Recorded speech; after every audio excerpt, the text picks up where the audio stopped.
தேசத்தின் நம்பிக்கை மாத இதழ் அப்பா பதிப்பகம் இணைந்து வழங்கும் நேர்மையாளர் சகாயம் IAS அவர்களின் அனுபவ பதிவில் கடைசி தரையில் கண்டாங்கி சேலை சென்னை புத்தக கண்காட்சியில் விற்பனையாகிக் கொண்டிருக்கிறது.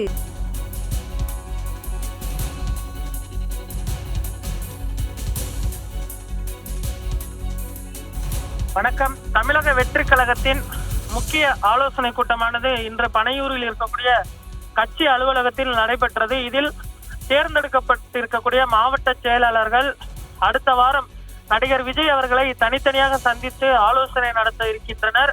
அந்த ஆலோசனைக்கு பின்பு பிப்ரவரி 2ஆம் தேதி மாவட்ட செயலாளர் பட்டியல் குறித்த அறிவிப்பானது வெளியாகும் என்ற தகவல் வெளியாகி இருக்கிறது.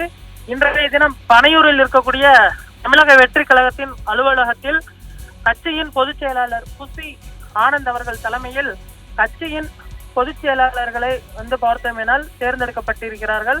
ஆனால் மாவட்ட வாரியாக செயலாளர்கள் தேர்ந்தெடுக்கப்பட வேண்டிய கட்டாயத்தில் இருக்கிறார்கள். இதற்கான பணிகள் தற்பொழுது நடைபெற்று வரக்கூடிய சூழ்நிலையில் ஒவ்வொரு மாவட்டத்தில் இருந்தும் தலைவர்கள் இன்றைய கூட்டத்தில் கலந்து கொண்டார்கள்.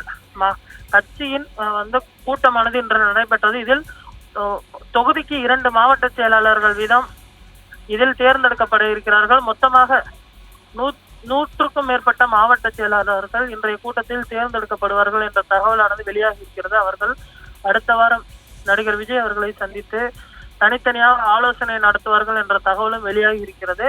இதில் இன்றைய தினம் பல்வேறு முக்கிய விஷயங்கள் குறித்தும் ஆலோசிக்கப்பட்டிருக்கிறது.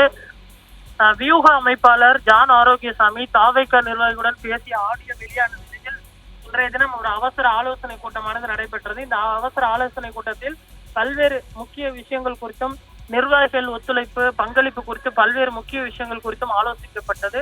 அடுத்த கட்டமாக விஜய் அவர்களை சந்தித்து அவர்கள் வாழ்த்து பெற்றதற்கு பின்பு அதிகாரப்பூர்வமாக இந்த மாவட்ட செயலாளர் பட்டியல் வெளியாகும் என்று எதிர்பார்க்கப்படுகிறது. தாவேகாவில் இன்னும் செய்தி தொடர்பாளர்கள் அணி தலைவர்கள் உள்ளிட்ட பல்வேறு கட்டமைப்புகளையும் பலப்படுத்த வேண்டியிருக்கக்கூடிய சூழ்நிலையில் இன்று நடைபெற்றிருக்கக்கூடிய இந்த கூட்டமானது முக்கியத்துவம் வாய்ந்த ஒரு கூட்டமாக பார்க்கப்படுகிறது.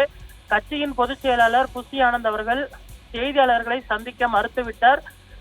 அவர் சொன்ன ஒரே ஒரு விஷயம், வரக்கூடிய நாட்களில் நீங்களே எல்லா தகவலும் உங்களுக்கு அதிகாரப்பூர்வமாக வெளியிடப்படும், தற்போது எந்த செய்தியும் தெரிவிக்கப்படாது என்று தெரிவித்திருந்தார். அதே போன்று கட்சியில் பொறுப்பு கிடைக்காத ஒரு சில நிர்வாகிகள் பார்த்தோமெனால் ஆதங்கத்துடன் வெளியேறிய காட்சிகளும் தற்பொழுது வெளியாகி இருந்தது.